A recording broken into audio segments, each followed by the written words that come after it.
प्रभात 10वीं का छात्र था। इस उम्र में उसे क्या पता कि प्यार का क्या सिला होता है। वह एक लड़की को मन ही मन चाहने लगा था और इस बात का एहसास उसे धीरे धीरे होने लगा। एक दिन प्रभात अपने स्कूल से जा रहा था, तभी उसकी नज़र एक लड़की की नज़रों से टकराती है, जिसे देखने के बाद वह उसे देखता ही रह गया और लड़की उसे कोई भाव ही नहीं दे रही थी। फिर भी प्रभात उसके पीछे पीछे उसके घर तक जाता था, लेकिन लड़की का दिल पिघल नहीं रहा था। प्रभात उसको देखने के लिए उसके स्कूल के सामने डेली खड़ा रहता था। यह प्रभात का रोज का काम हो गया था। 8 महीने देखते देखते ही बीत गए, लेकिन उसे कोई रिस्पॉन्स नहीं मिला। फिर प्रभात उसके स्कूल जाना बंद कर दिया। कुछ दिन बाद वह लड़की प्रभात के लिए बेचैन होने लगी और बेचैनी में उससे मिलकर पूछती है, अब तुम मुझे देखने के लिए मेरे स्कूल क्यों नहीं आते हो? तो प्रभात ने उससे कहा, मैं इतने दिनों से आपके चक्कर में आता हूँ, लेकिन आप मुझे देखना तक पसंद नहीं करती हो, इसलिए मैं आपके स्कूल आना भी छोड़ दिया। उस लड़की ने उससे कहा, अरे बेवकूफ, मैं तुम्हारी परीक्षा ले रही थी।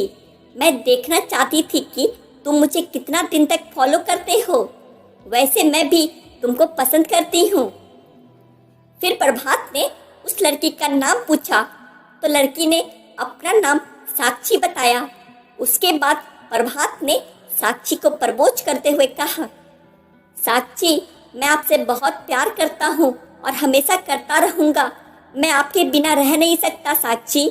आई लव यू साक्षी, क्या आप भी मुझसे प्यार करती हो? तब साक्षी कहती है, देखो प्रभात, मैं एक ही शर्त पर उत्तर दूंगी। हाँ बताइए। ये मुझे आप कहना बंद करोगे तब? मुझे माफ करिए, ओह सॉरी, मुझे माफ करो साक्षी। साक्षी, क्या तुम मुझसे प्यार करती हो? हाँ प्रभात, मैं तुमसे बेपनाह प्यार करती हूँ। यह कहते हुए साक्षी प्रभात के प्रपोजल को एक्सेप्ट करती है। समय के गाड़ी के साथ साक्षी और प्रभात बड़े होते हैं और दोनों का प्यार भी दिनों दिन बढ़ता चला जाता है।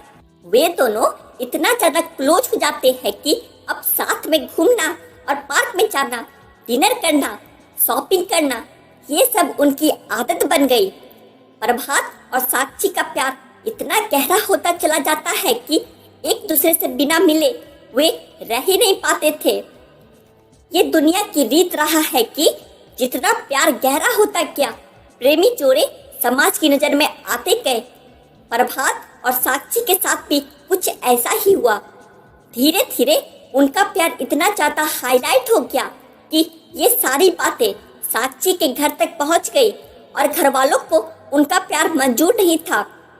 साक्षी के घर वालों ने उसका कॉलेज जाना भी बंद करवा दिया और उसका सेल फोन भी छीन लिया और उसे घर से बाहर भी नहीं निकलने देते थे।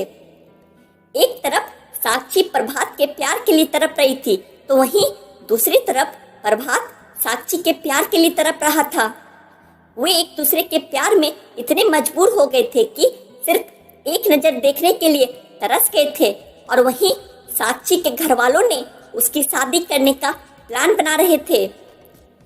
जब यह बात साक्षी को पता चलती है तो साक्षी शादी से डायरेक्ट मना कर देती है और वो कहती है कि मैं शादी करूंगी तो सिर्फ प्रभात से ही करूंगी, नहीं तो मैं अपनी जान दे दूंगी।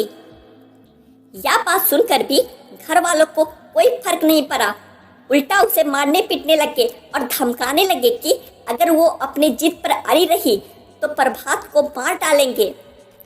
इस बात के खौफ से साक्षी किसी और से शादी करने को राजी तो हो गई, लेकिन उसके दिलो दिमाग में सिर्फ प्रभात ही था।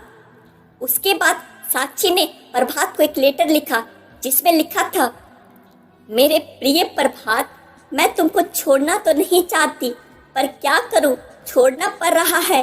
तुमसे पहले से मैं तुमसे प्यार करती थी। स्कूल तो सिर्फ एक बहाना था, मैं तो सिर्फ तुमको देखने के लिए आती थी। मैं तुमको धोखा नहीं दे रही हूँ, लेकिन मेरी मजबूरी है। मेरे घर वालों ने साफ साफ कह दिया है कि अगर मैं किसी और से शादी नहीं करूंगी तो वे तुम्हें मार डालेंगे। और मैं जानती हूँ वे ऐसा कर भी सकते हैं। ये तुम्हारी जिंदगी का सवाल है। मैं मजबूर हूँ क्योंकि मुझे तुम्हारी जिंदगी बचानी है, इसलिए मुझे मजबूरी में शादी करनी पड़ेगी। प्लीज तुम मुझे माफ कर देना और हो सके तो मुझे भूल जाओ। तुम्हारी मजबूर साक्षी। जब यह लेटर प्रभात पढ़ता है तो उसके आंखों में आंसू आ जाते हैं और वो उसी हालत में साक्षी को एक लेटर लिखता है। मेरी प्रिय साक्षी, मैं तुमसे कल भी बेइंतहा मोहब्बत करता था, आज भी तुम्हें बेइंतहा मोहब्बत करता हूँ और मैं कल भी तुमसे बेइंतहा मोहब्बत करता रहूँगा। चाहे मुझे कुछ भी क्यों ना हो जाए, मैं तुम्हारे प्यार के लिए कुछ भी कर जाऊँगा।